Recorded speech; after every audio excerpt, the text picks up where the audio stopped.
چه وقت عمل انسان قبول میشه؟ وقتی که موحد باشه.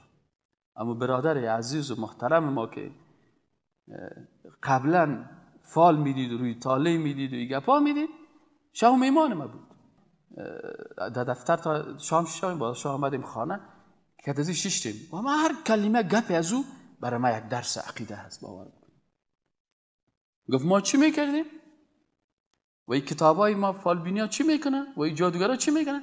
اول یک نفر در شرک مبتلا میکنن، قلب زیره به غیر الله وصل میکنن.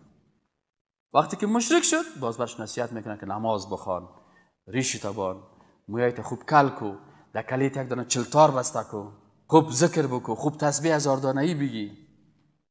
چرا؟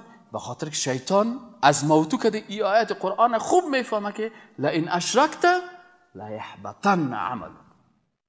وقتی که شرک آوردی کل اعمال تو از بین میره.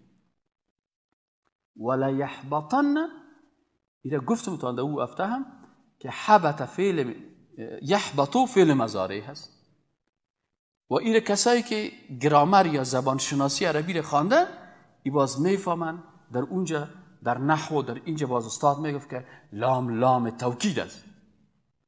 یعنی وقتی که میگی لئن اشرکت یحبط عملک، اگر شرک آوردی عمل تو از بین میره. اما وقتی که گفت که لئن اشرکت لا یحبط عملک، اگر شرک آوردی حتما اعمال نیک تو چی میشه؟ از بین میره. پس لام حتما، باز نون داخلش آوردن.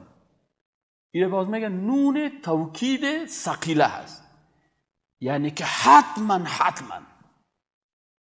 لئن اشرکت، اگر شرک آوردی. از این آیت چه قسم میفهمید؟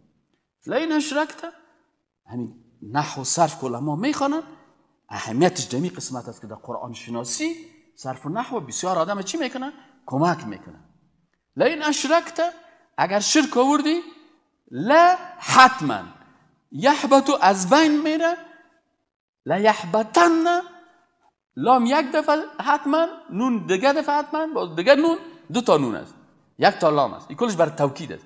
یعنی او برادر متوجه باش که اگر شرک آوردی اینمی اعمال صالحه تو از بین حتما میره و حتما میره.